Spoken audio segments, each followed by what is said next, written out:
வணக்கம் தலைவா, அனைவருக்கும் இனிய வணக்கம். இன்னைக்கு நம்ம இந்த வீடியோவில் இதை பற்றி பார்க்க போகிறோம் அப்படின்னு பார்த்தீங்கன்னா, டிஆர்பி மற்றும் பள்ளி கல்வித்துறையில் வந்திருக்க முக்கியமான தகவல்களை பற்றி தான் இந்த வீடியோவில் முழுமையாக நம்ம பார்க்குறோம்.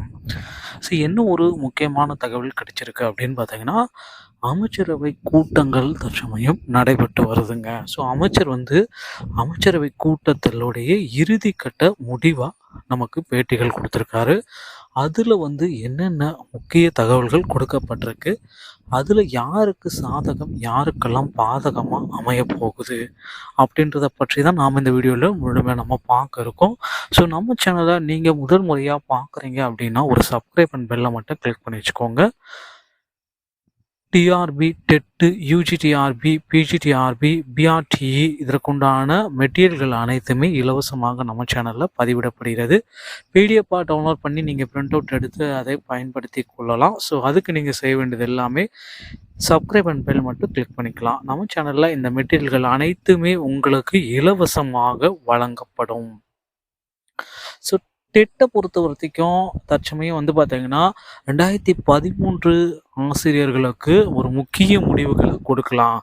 அவர்களுக்கு பார்த்தீங்கன்னா 50% சீனியாரிட்டி மதிப்பெண்கள் எடுத்துக்கலாம்ன்றதும், மீதி 50% பார்த்தீங்கன்னா தேர்வு கருத்தில் கொண்டு எடுத்துக்கலாம் அப்படின்றதையும் ஒரு முக்கிய முடிவாக கருத்தில் வச்சுருக்காங்க. இதற்குண்டான ஒரு ஃபைனலான முடிவுகள் இந்த மாத இறுதி இல்லைன்னா ஜனவரி முதல் வாரத்தில் வெளியிட போகிறதா சில தகவல்கள் நமக்கு வந்திருக்கு.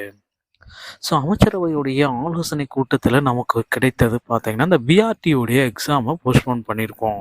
ஏன்னா மழை வெள்ளத்தால் நிறைய பேர் பார்த்திங்கன்னா படிக்க முடியாத சூழ்நிலை நிலவிருக்கு.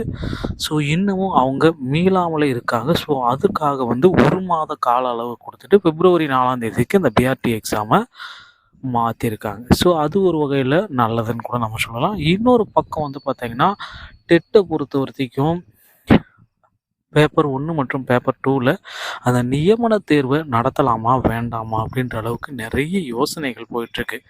பல்வேறு தரப்பட்ட கல்வி வல்லுநர்களுடன் அமைச்சர் அன்பில் மகேஷ் பொய்யாமொழி அவர்கள் ஆலோசனைகள் எல்லாமே நடத்துகிறாரு. அதோடைய இறுதி கட்ட முடிவாக பள்ளி கல்வித்துறையில் அந்த நியமன தேர்வுன்றது 2வது தேர்வு தேவையா அப்படின்ற அளவுக்கு யோசனைகள் வந்திருக்கு. ஸோ அதனால் நியமன தேர்வு தள்ளுபடி செஞ்சிடலாம் அப்படின்ற அளவுக்கு யோசிக்கிறாங்க. இந்த தேர்தல் வாக்குறுதிகளில் குறிப்பிட்ட மாதிரி நாம் பண்ணுறது இது கரெக்டாக இருக்கும். அதே போல் 149 ஜிஓவையும் நீக்கிறதுக்கும் வாய்ப்புகள் இருக்குது. கண்டிப்பாக இதற்குண்டான அரசாணைகள் அனைத்துமே அதி விரைவில் நமக்கு வெளியிட போகிறாங்க. ஸோ மக்களே கவலையே பட வேண்டாம். டிஆர்பி மற்றும் பள்ளி கல்வித்துறை சொந்தமான அனைத்து வகையான செய்திகளையும் நீங்கள் உடனுக்குடன் பெற நம்ம சேனலோடு இணைந்திருங்கள். அடுத்த வீடியோவில் இன்னொரு செய்தியோடு உங்களை சந்திக்கிறேன். நன்றி, வணக்கம்.